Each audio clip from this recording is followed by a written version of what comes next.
Hi, I'm Meta Spencer. Today, let's talk to some grandmothers, and let's talk about their concern about the future of their grandchildren, as we certainly all should be. I don't have any grandchildren, but I'm concerned about everybody else's grandchildren, and especially with respect to the threat of global warming. We know what's coming at us, and it's coming fast. So the grandmothers are sticking up for their grandchildren. The Grandmothers Act to Save the Planet, and the acronym is lovely, GASP, G-A-S-P. So Carol Holmes is currently the co-chair of GASP, and I think you live in Oakville, do you, Carol? Yes, correct. Good. And Lorraine Green is the past co-chair of GASP. And where do you live, Lorraine? I live in Burlington, which is just the next suburb to Oakville. Janet Hudgens, you are in Halifax, I believe, right? Yes, right. Good. And can you say what organization you are representing? I think it's a new one, isn't it? Well, it came out of the Suzuki Elders, and the council, which I belonged to for decades. And what this is called is Seniors for Climate. Seniors for Climate. Okay. Yeah. All right. And our objective, of course, is to different people are doing different things in the country. It's across the country. 52 groups, I think, and I forget how many hundred people. And, 52. Yeah. And I have decided that I want to get kids, public schools to add climate change to their curriculum. Mm-hmm. And then kids are really keen on this, I hear. And now I'm trying to find the right people to make this work. It's apparently kind of dicey, and to find the right ticket to get it started is proving to take some time. Let's talk about how this whole thing got started. Thank you very much, Meta.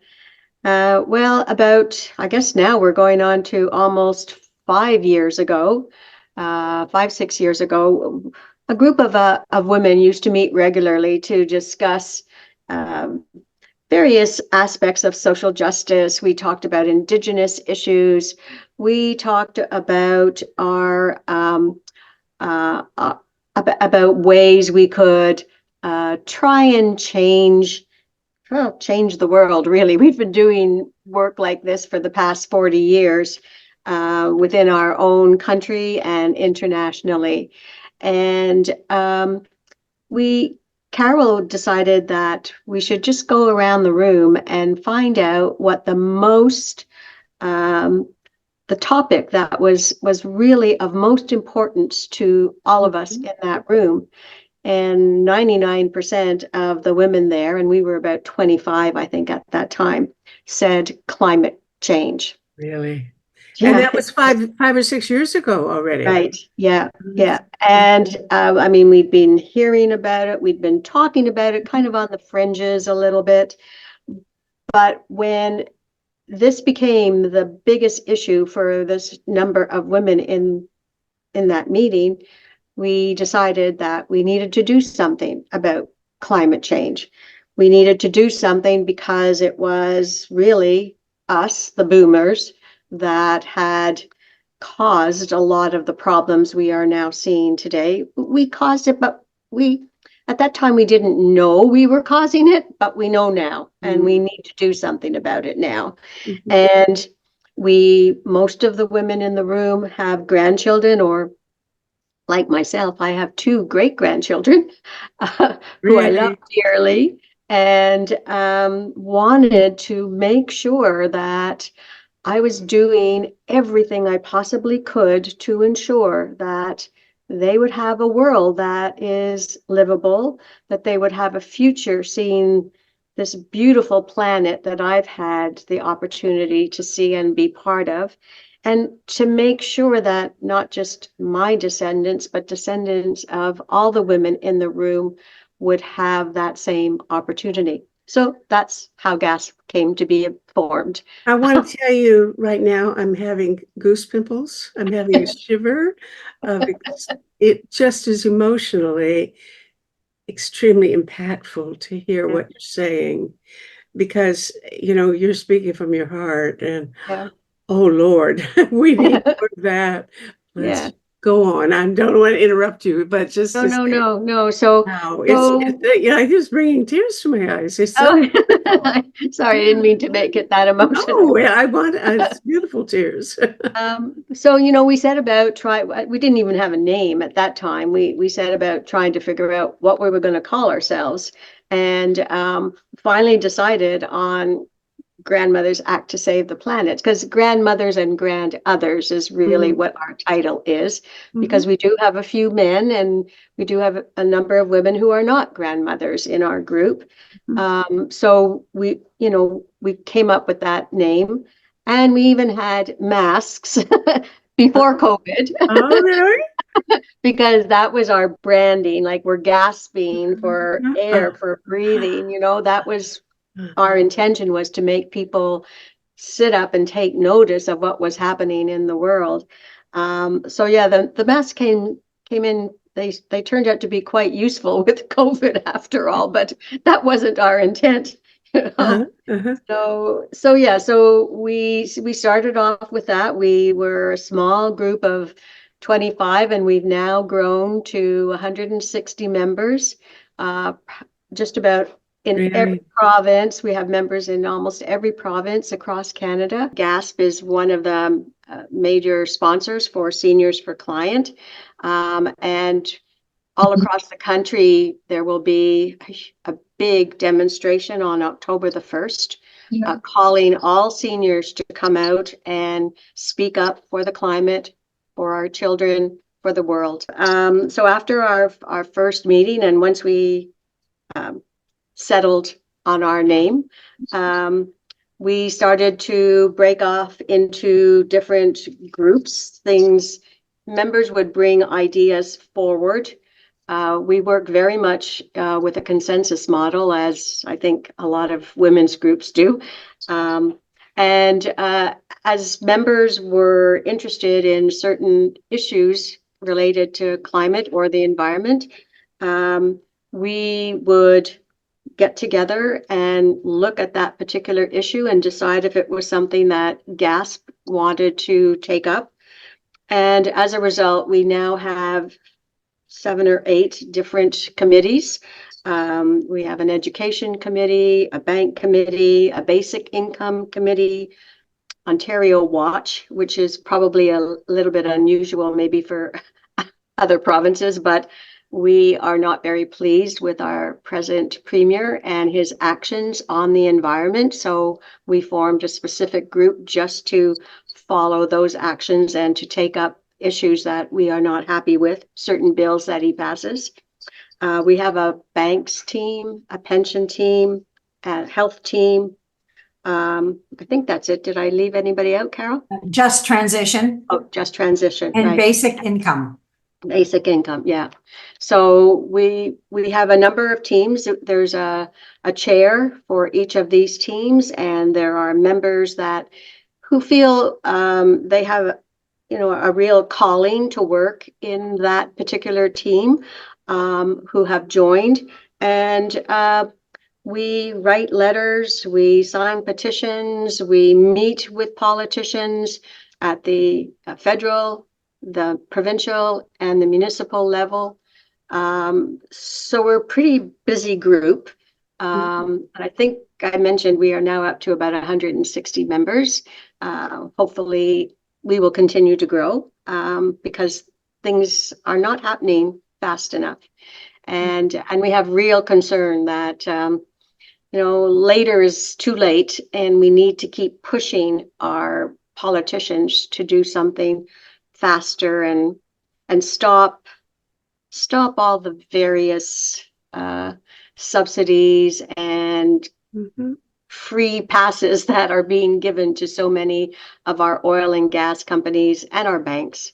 So I don't know if that brings you up to date to where we are now, That's but wonderful, because all of those, the thing I'm hearing and delighted to hear is that you're really broad. You're not just talking about turning out the light bulbs, when you leave the room. You're talking about social policies that all impact on the viability of possible ways of reducing climate change. So that broad perspective, I think, is exciting to me, that what all has to, I mean, it's got to be a big, big project that's got to cover just everything in society. Carol is a current um, co-chair of GASP, and how do you explain it to people?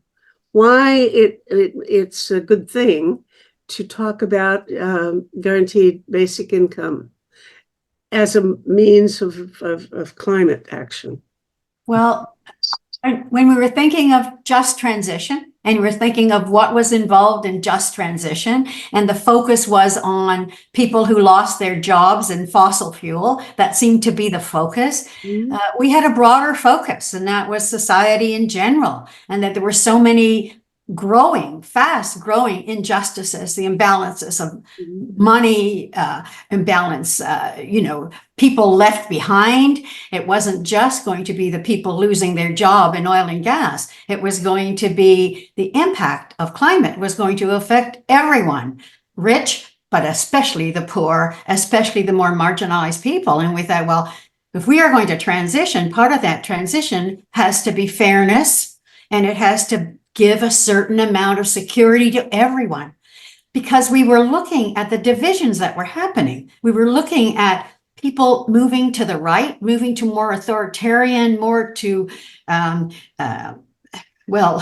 extreme right. And that was quite frightening to us. But when we looked at it, it was because of people's fear and insecurity. And we thought, well, without some basic able to have house, food, and security, it was going to move people into the more radical right-leaning politics. So and because we cared about systems, right from the beginning, we wanted to deal with system change. You were right about the light bulb and right about the recycling. Yes, we were doing that in our personal lives. But what motivated GASP, these women, was systems change. And part of that system change was some support for the insecurity that was happening, and basic income. We started studying it. We found even people in the conservative parties interested in it. Mind you, they were some of the older conservatives. But they liked the idea that if you had people that felt a certain security, they wouldn't be protesting and moving to a more authoritarian kind of politics. So that really put us in a very important position, because we had to decide right there and then, because we've been nonpartisan all along. And that right now, for the moment, at this moment, is pushing us towards dropping that. I had fought very hard. Lorraine will tell you from the very beginning, I was the original co-chair with Lorraine. And we fought to stay nonpartisan because we wanted to have communications with conservatives that we did have at the time. One conservative, very supportive of carbon tax, that was Michael Chung, and he was in our area. And so we wanted to stay nonpartisan because that allowed us to speak. But the pressure right now from our members is the time is too urgent. It is too urgent. And we're not a formal charity. We're just a volunteer group. And we're not tied to being nonpartisan, and that's being challenged right now to say this is too urgent. Climate change is too important, and both our potential federal government and our existing provincial government are definite anti-climate. They're climate deniers. They do not want to have a climate plan, and that is challenging our very essence of nonpartisanship. Well, sorry, I didn't mean to throw in one of our challenges, but that's a hugely, provocative introduction, and I want to give Janet a chance to comment on that, because I wonder how widespread that position is. I am, created this thing called Project Save the World, which is, of course, well, we are certainly nonpartisan, because it never even occurred to us that we could be, or that there was any place for partisan politics in what we do. So you've already leaped past some logical obstacles that would have inhibited us, and still will. I'm quite sure we'll never be a partisan outfit, but even your use of the concept of just transition is I would say, sort of left of center kind of notion, because right there, that is a slogan for people who want significant institutional changes in the economies, right? And just transition, I think, is not just a technological thing. Why don't you explain that concept? One of our board of directors, John Pfeffer, is the editor of something called Foreign Policy in Focus, which is the publication of the Institute for Policy Studies in Washington, which I think is probably the best think tank anywhere. And he is running a program called Just Transitions. But I think we never even discussed the concept. Would you explain that concept first before we ask Janet what her views are? The concept of just transition? Mm-hmm. Is that what you're asking? It's a more than a concept. I think it is a slogan, or it has a certain specific meaning of, it's a program, a global program. I think people all over the world are talking about making a just transition to basically a sustainable economy, and what that means may not be the same for everyone.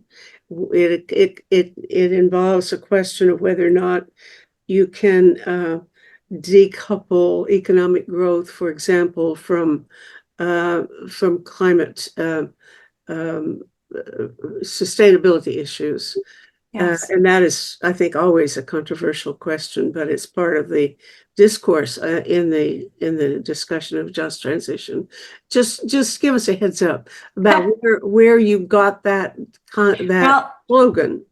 Well, I think the slogan is in the climate environment, and as I said earlier, it's fairly narrow, because it was focused primarily on the people losing jobs. If we transition to renewable, we're losing jobs, and we have to make sure that those workers are supported. And we agree with that, but it was much broader than that, and it was about an economic situation. And there's another concept that's very much part of our group, and that is that climate is a collective problem, and it's only going to be solved with a certain collaboration and collectiveness in solving the problem. And so we're saying, just looking at those jobs, it's not enough. And it's not enough to just say we have wonderful new renewable jobs, and we do. If we're still in this situation of inequality, of economic inequality, of opportunity equality, that this is an opportunity for us to give poorer people a more level playing field. Instead of letting them who will suffer the most. Our poorest country, our marginalized people will definitely suffer more in climate change. They're living in poorer areas, they're in flood areas, their housing is not fireproof, all of those things and many of them are the least likely to have contributed. So you're going to putting all the pressure on the least able to support. And we're saying we're just going to go ahead and fix this. But, it's not going to be fixed. That sort of insecurity of that bottom group, of that poorer group, unless you address some of that insecurity that's there and inequality, We're Okay, not now going to deal with you climate. actually are doing, you have committees that you do things. You, Yes. to give me some, events, recent events that you have done. You've organized, what, meetings, protests, We, visits to parliamentarians. yes. What have you been doing? Okay, I can give you several. I can start with our banks. We've been working with the senators because there's a bank on financial. We're very concerned with how much money is in the banks. We're very concerned with how much money of our pensions are going to climate destruction, if you want, and we can't seem to do much in terms of divesting. One of the things we have done is we were proxy shareholders in the RBC. We handed our proxies for voting for the annual general meeting to Indigenous people so they could speak about their situation in shareholders at the annual general meeting. So that's one specific action. But we Did are that also, happen? yes. How did it go? What kind Whoa, of impact? very difficult. I did this for my third year, but the second year, they put all the Indigenous people in a separate room, and they weren't treated the same way as the other shareholders were to speak. And this year they were able to speak, but the head of the RBC bank was Very rude. not cool, more than negative. Very rude, Carol. So Very that was just one act, but we have other, our pension, we're working with retired teachers because many of them are shocked at what they're funding. They thought they were just funding casinos. They thought they were just funding, they knew there were things they didn't like, mining and so on. But when they found how much of their money is going into fossil fuels, many of them very concerned. And it's very concerning because it's their very livelihood. It's their pensions. Hard to fight, but they're doing it. That's just one example, but we do rallies. We've held Harvest Ontario Walk because we're very concerned about the green belt, and we're very concerned about a brand new unnecessary highway that's coming north of Toronto. And so we've been very involved in organizing walks in the fall, and we're having another one coming up. We're going to be doing more work. This one, healthcare, not highways. So we support other people's initiatives. So right now there's issues in healthcare. So we will join healthcare groups as grandmothers acting to save the planet. So we go in our own unit. We have our back, our signs, and sometimes our green masks, yes. our props to say, grandmothers, we have a voice here, and we're going to keep talking. Oh boy. Well, you're really thrilling me because I am ashamed to say I didn't know about you. And here we live in the same vicinity. I could have known about you years ago and didn't. So now, shame on me. I'll work on this. Make sure we don't lose touch. Janet, tell us what you've been listening to all this. How does this square with what you're up to, or what's already been going on in the group that you're with? Well, I admire you for taking on so many aspects of this to get it done. I'm very conscious of time, I suppose, but there is so much going on in our Seniors for Climate. There's a huge amount going on, all kinds of situations in umpteen different parts of the country. Whatever they get going that works, I suppose. I'm trying not to take on more than I can handle and get done thoroughly. That's why I've narrowed it down to public schools on the one hand, and on the other, if I can, to do what David Suzuki calls calling out politicians. And in my view, for not just what they didn't do to mitigate it, but everything to exacerbate it with what is said to be over $1 trillion of our tax money since 1980. And by practicing neoliberalism, abandoning. Wait a minute, hold on. $1 trillion has gone into what? I don't know. I hadn't heard about that. Fossil fuels. Yeah, okay. Is that like subsidies, or how would you call that is that direct support or use of How has it gone into fossil fuels? How does my dollar go into some company? Well, it goes from the government directly to various levels of fossil fuels, and it's buried. It's very difficult to find, but Yeah. it goes in billions every year. Do they call it, here's a subsidy, go have fun? Or how do they label this? What kind of accounting system would allow them to take my dollar and give it to some company that is doing things I don't like? How do they get away with it? And what kind of language do the accountants use or the auditors use to explain how they're subsidizing or supporting fossil fuels? You know, I don't know this. Lobbyists ask for it and they get it. Lobbyists spend a great deal of time, 5 days and nights a week in Ottawa. Yeah. And the majority of them are in the fossil fuel business. And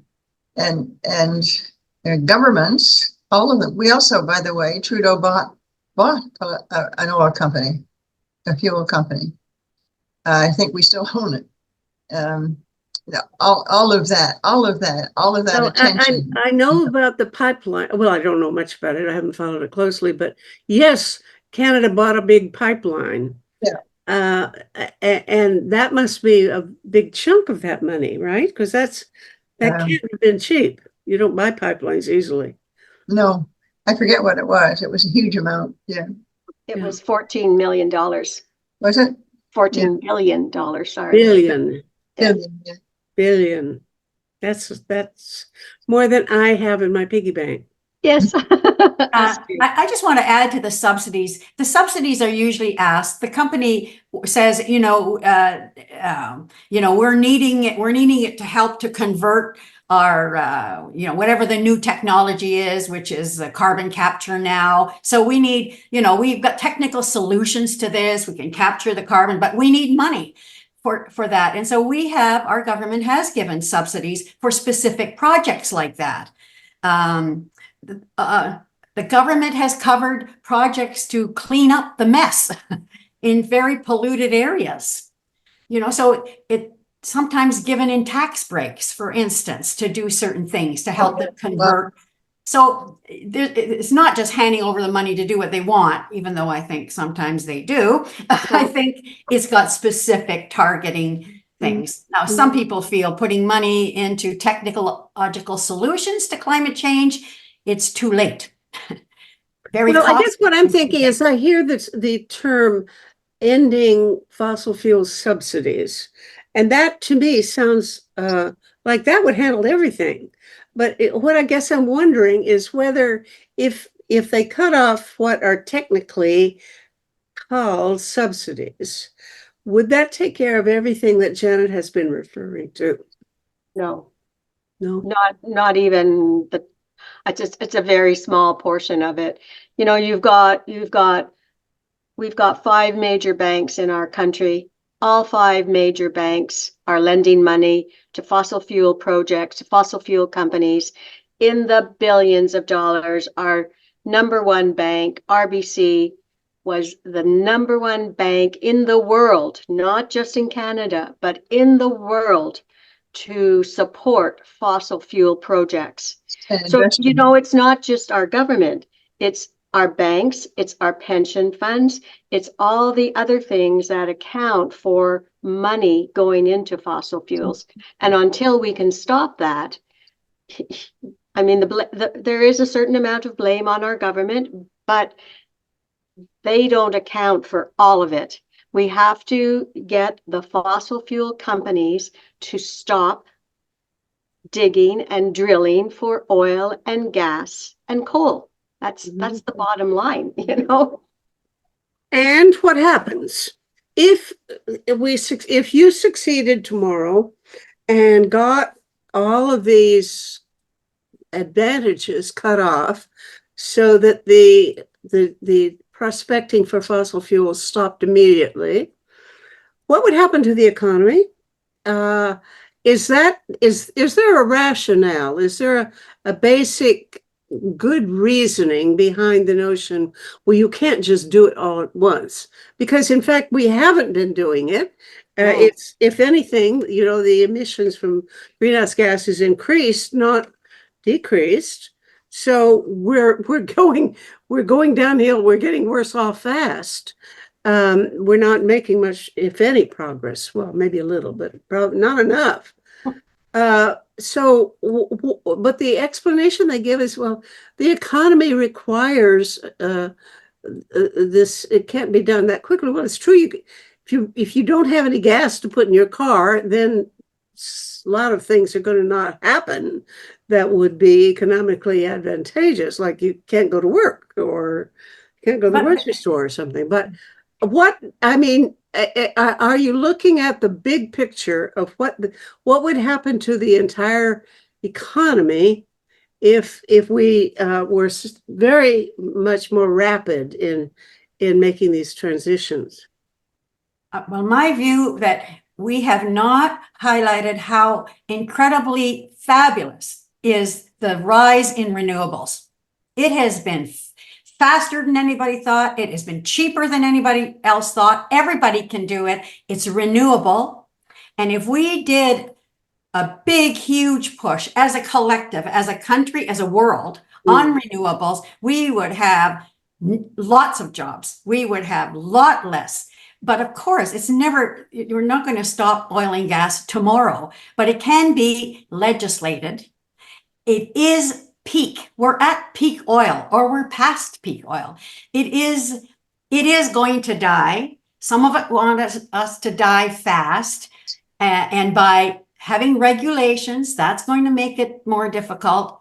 And stopping subsidies, that's going to make it more difficult, but it won't stop them exactly. I mean, our tobacco companies are still making cigarettes. And so it's going to be, slow. It's not going to be as fast as we like, but a robust, renewable situation, it's there. They're fighting against it, like Alberta, our Alberta, Yeah. Okay, Janet, is everything they've said compatible with what your organization is hoping to do or actually accomplishing? Or do you find there's any disparity between your ambitions? No, they're just doing more than I am. I'm very old and conscious of time, and and so I try to focus and stick with it. Yeah. Everything that and both ladies have talked about is certainly we are fully aware of all of those, and a lot of people are doing things just like you're talking about in different parts of the country. I just happen to be focused on something else, but for the same reason. You say, excuse me, but you just recently, or sometime not too long ago, moved to Halifax from Vancouver. Is that right? Right. And you were there one end to the other. Sorry? From one end of the country to the other. Right. And you carried your politics with you, it sounds like. Oh yeah, I've been a cause fighter all my life. Seniors for Climate started before I knew about it. I was busy moving. It started last year, but they only caught up with me a few months ago. Found me, I guess. And so I haven't been working at it as long as I would like to have. And now I'm concerned because I would like to be doing something sooner than October the 1st, in the run up to the fall term and school term. Mm-hmm. So I'm really looking for teachers to talk to, because the work falls on their shoulders and they know the ropes. And I'm hoping that a few people have said they will come forward and are interested. So I'm hoping to get something started fairly soon. Okay, now you mentioned something that GASP did not mention. That is trying to promote climate education in the schools. Well, very big question. GASP? What's your position on that?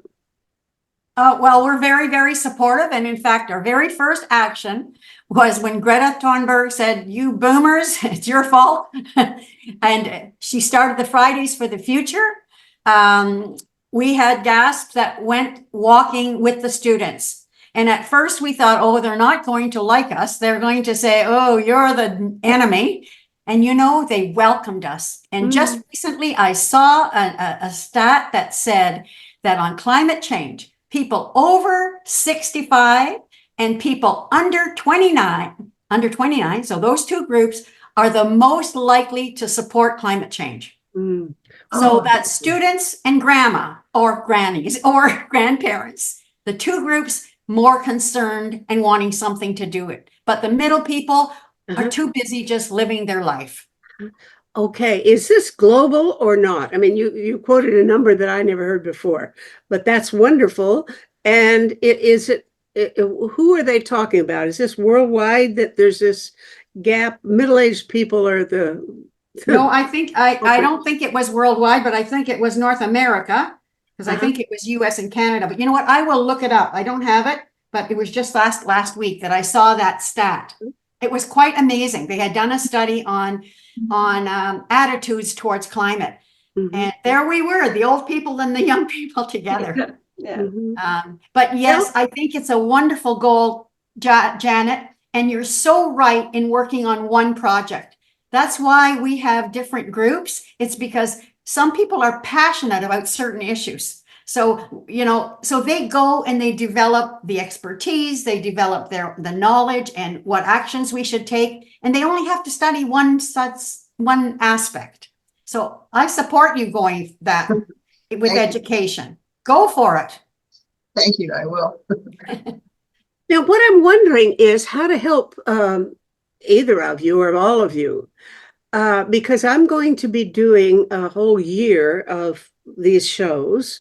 I normally do one every week about climate, at least about climate, and then I do usually some other about something else.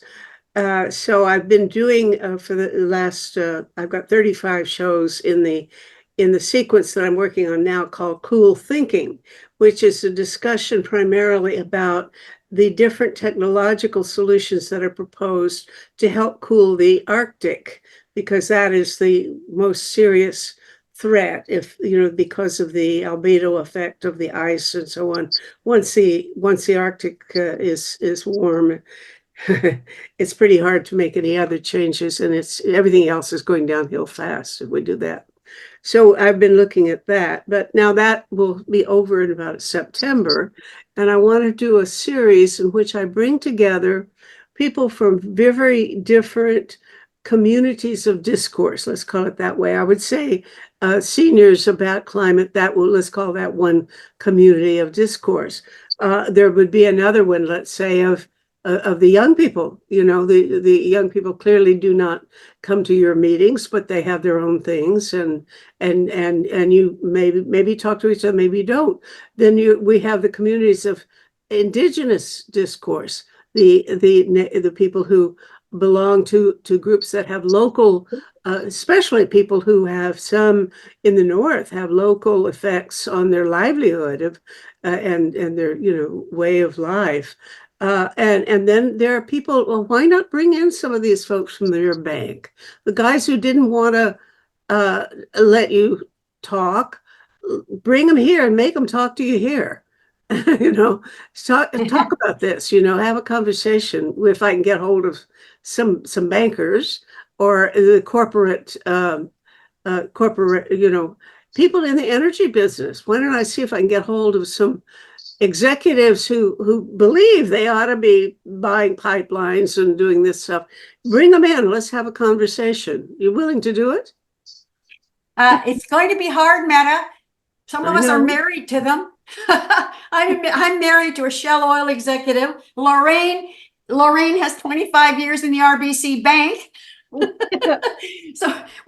you know what? It'd be fabulous if you could get some, because I think there are people in that industry who aren't quite comfortable with what's happening there.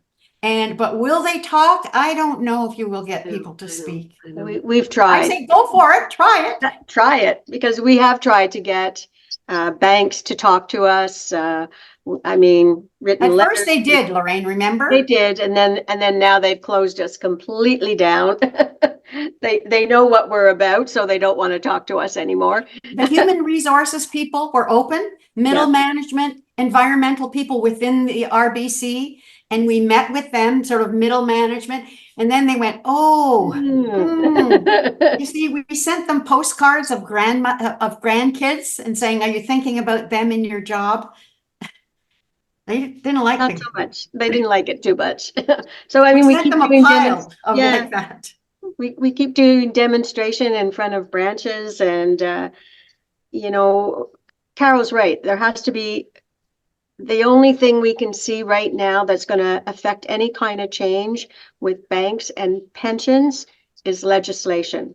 And right Regulation. now, we are supporting, there's Senator Rosa Galvez has put forward a bill for a climate finance act that she wants to have it become law. And it would it would make it necessary for all banks to report on their commitments or their support of fossil fuel companies. They would have to be transparent. They would have to indicate how much pollution and their support of this particular project would end up causing, not just in Canada, but in the world, because we have a very bad record of counting our actual pollution levels here in this country. Whatever we export, we don't count that because, you know, it's going to another country. That's not right. So, but anyways, we are 100% behind Senator Galvez. We have presented a brief to the Senate committee. We hope that eventually we will get to speak at the Senate committee. And we are writing to all our politicians, telling them when this bill comes up for second and third reading, that they must support it. It's the only way we can force banks and pension funds to come together and to ensure that Canada meets its target goals. And that may have to be what happens to the rest of the fossil fuel companies. I don't know, you know, Meta, you know, Rosa Galvez would be a fabulous interview grandmother. yeah. She's brilliant in every way. Thank you. You keep, you know, you write all this down and send it to me, and I'll get right on to that. I do have a lot of organizing to do, and of course, I will do my best to get. I'm taking your advice, but I will do my best to get some people who belong to different. I call them different communities of discourse, but I don't want to set up a debate. I don't believe that debates are as helpful as efforts to find, is there any common ground? Now, you may find that you have almost nothing in common with these people, but if you can find some area in which you might agree on anything, that may give us a little stepping stone in the right direction. Whereas to me, using the opportunities that this presents to set up debates usually kind of locks people even more firmly into their positions. And I want to get them off their positions, you know, if possible. So, and another community that I would think would be the teachers, because what's it going to mean if the teacher gets a directive from, I don't know, from the principal or the superintendent of schools in her district or something, saying, now we're going to have a unit on climate change in your 6th grade. Whoa, how's she going to, or he going to get ready for that? You know, what kind of preparation and what kind of resources, what kind of, even what content do you present? Do you ask them to give all the rationales that people who are non-believers, you know, deniers of climate change, do you include that in the conversation? What do? You know, how that's a whole different considerations. So I want to have conversations about each of these between representatives of each of these groups as they consider some. And I made a list of 20 different issues that are relevant to climate change. And I can use those 20 as a jumping off point, but there will be other issues that we need to. But each show, each forum will be on a particular topic. It could be, for example, should schools be required to have climate change instruction in public schools? That would be one that I would like to bring the teachers and Janet together with. Is that okay with you, Janet? Well, there are a few teachers who have taken it on themselves, who are well schooled in it, and but there are just a few. My expert in the field is my great grandson, who tells me he's a teenager in what I would have called junior high school, I think, and he says the subject's never been brought up, and that applies, I think, to the vast majority. But I found 15 sites online that are in support of this, one way or another. So, one group that's teaching it said it's not hard. The room goes quiet, and so it's almost there for the scooping up and get on with it. Mm-hmm. Just how to do it, how to approach, whether to. There's a group that tried to. Or did I say this before? Tried to go directly to a school, ask the principal and the vice principal, and they flatly turned it down.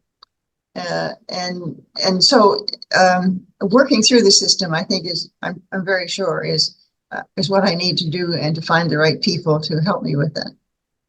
You share your list of contacts with me as you talk to different teachers, for example, especially those who are on your side and working on the same toward the same goals. I'm gonna need all of the contacts that I can get in Canada, but even globally. I expect to bring together Indigenous people, not just in Canada, but in the Sami in Scandinavia. I understand that there are Indigenous communities in Australia that live close to the Great Barrier Reef, and they are very enthusiastic about the use of marine cloud brightening to try to save the Great Barrier Reef. I want to bring them in on those conversations, and so we'll have a mixture of different groups from different sources who don't normally have any reason to talk to each other, but talking about specific questions. And so if you can, as you learn more about these other people, if you can share them with me and tell me where to go, who's promising to invite, then I'll work on that. And you mean you want the links of those people that I'm working with is in Nova? They're in Nova. Most of them are in Nova Scotia. That's what you're looking for? Well, I found you in Nova Scotia, but I found there's another person out in Vancouver that Carol put me in touch with. So, and then there are a lot of people in Peterborough. Apparently they're doing things on a big scale. So, but nobody's answering their phones. Not getting it right. That's not what you don't want. The links to people working in it. You want the people like me who are working in this field. Is that it? I want people like you who are working on this field, and anybody else who thinks that you're full of baloney, because I don't mind having disagreements. I'm not going to set up a debate to try to elicit disagreements, but I expect that there will be some, because we're going to bring together, if possible, I want to bring bank. I don't know if anyone else is doing what I'm doing. Okay. You know about folks out in the Suzuki land. But they're doing different things than I am. All right. Okay. I haven't heard of anyone else.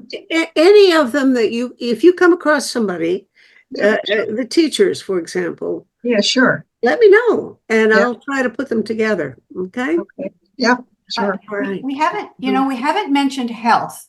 Yes. And when you talk about children, you are talking about eco-anxiety. And Jackie, you said that when it's presented in class, there's absolute quiet.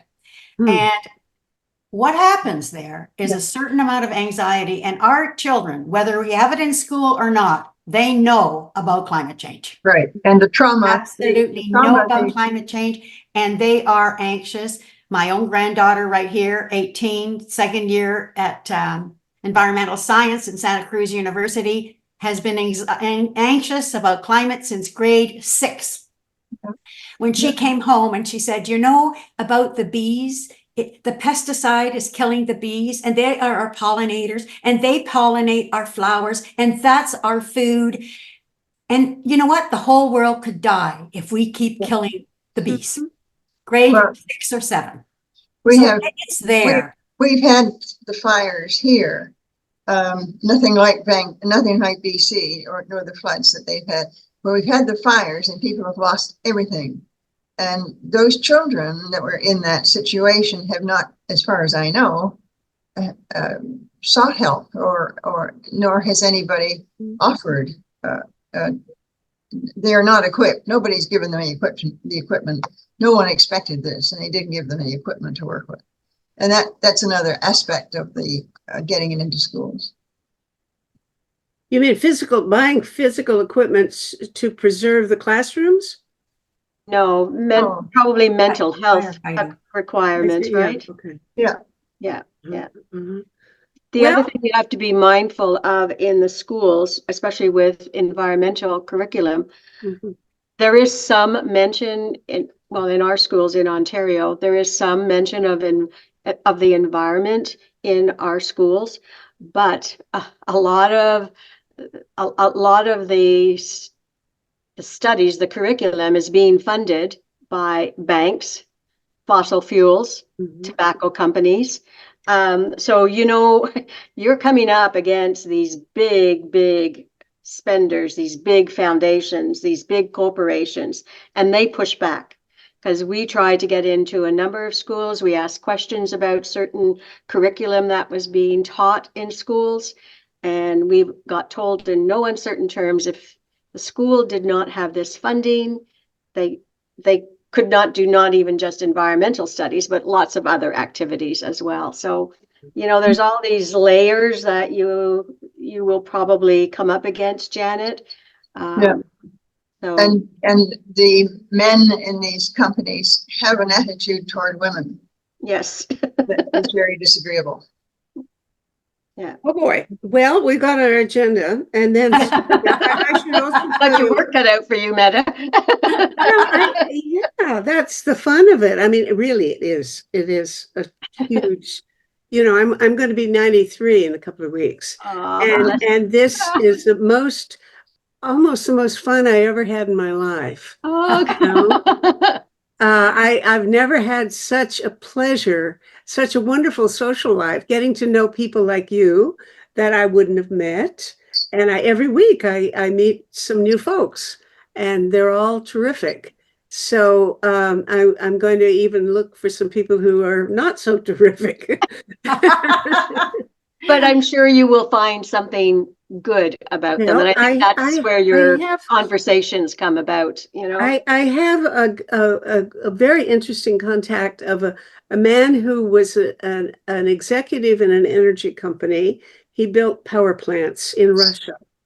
And he left Russia to keep from being sent to Ukraine to kill Ukrainians. And he's in touch with a lot of other people in his former career who are executives in the energy business. Most of them are not going to talk to me, but he's found some that are outside the country, like himself, who left and who feel free. Now I want to have a conversation with what are they talking about in the back rooms?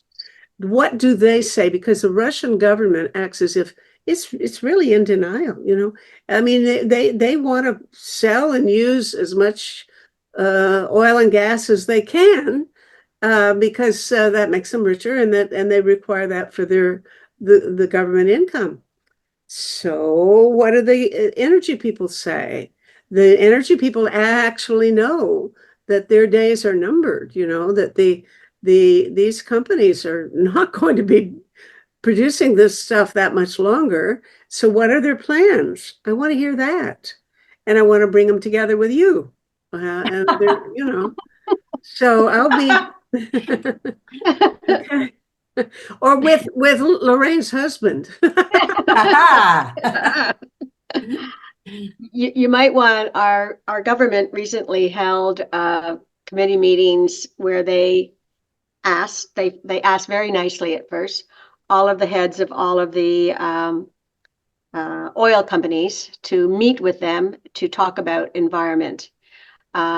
Their first invitation was ignored, and none of the CEOs of the oil companies agreed to meet with them. Their second request came as not an invitation, but you must attend this meeting. And they did. They were requested to meet in person, but they refused, and they did the conversation over Zoom. But you should look that up, Meta. It's quite a good conversation. It's the Standing Committee on Environment for Canada. All of the CEOs of the major oil companies were there, and their comments were shocking. Our federal government did the same with the CEOs of all our 5 major banks at another meeting. Again, they refused to come to the meeting originally. And then they were not requested. They were told they needed to come to this meeting. And they did, again, via Zoom. And once again, evaded the questions, did not want to talk about their position on climate crisis. And they were very evasive. So it's another really great recording to look into, to give you some idea of what the CEOs of the fossil fuel companies and what the CEO of the major banks are thinking and what their plans are for the future. Doesn't really. If you have links to any of those things, would you send them to me? I can send those to you. Okay. Thank you. We were quite upset. Lorraine is in our bank team. You can tell, very knowledgeable. Each of our team leaders are amazingly knowledgeable. Well, I just am so thrilled to have met you, because you're now my resource. I got you in my back pocket. Okay. And I will be calling you for sure, again and again. So thank you, Stuart. Oh, okay. Okay, great. Well, Okay. thank you, Mary. You're doing good work. I just want to say you're doing wonderful work. Keep up this conversation. Well, I have, if you look at that, our website, to savetheworld.ca, you'll see a scroll window with 621, this will be number 622, forums, episodes. And they're all on different social issues, all global threats to humankind. And we have 1 hour long conversations that I edit them and put them up there, and they're there forever. But we don't get as much traffic as we'd like. I don't have the money for a big publicity campaign, but you might want to share this to your own members and say that if they want to learn about some of these aspects of global warming, I've got probably well over 100 conversations about climate in the series. I don't know whether I've got 200, but I've got more than 100, and they're most of them with experts, the leading global experts on various aspects of climate repair. So have a look, and I'll be delighted if anybody wants to share them. Bless your hearts. Well, we've used up our time and then some, and it's been fun, and I'll be back in touch with you. Thank you all very much. Nice meeting you. Thank you, Meta. Nice to meet you. Nice to meet you, Janet. Lovely to meet you all. Yes. Project Save the World produces these forums, and this is episode number 622. You can find all of them on our website. Just go to savetheworld.ca and look at the scroll window on the homepage. You can scroll around until you find a topic that interests you, and then you can click You can watch the forum right there. Project Save the World also produced a short course for people who want to become leaders in the movement to repair the climate. This course is available free of charge on the online learning platform Udemy. It consists of 5 short lessons about the use of soil amendments as a way of removing carbon from the atmosphere and sequestering it in the earth, thereby improving agriculture and increasing the world's food production while reducing the need for synthetic fertilizers. The course is entitled Become a Climate Change Influencer, and you can learn more about it at this link, www.udemy.com/course/become-climate-change-influencer. Finally, Project Save the World also produces a quarterly online publication, Peace Magazine, which now serves as a free of charge newsletter to help mobilize knowledge about 6 global threats to humankind. We gladly email the magazine as a PDF or link to any interested organization in the world that works to prevent a global catastrophe involving war and weapons, global warming, famine, pandemics, radioactive contamination, or cyber risks. Just email us at office@peacemagazine.org and we'll add your group's email address without charge to our list. For individual subscriptions at $20 Canadian per year, go to pressreader.com on your browser and search for Peace Magazine.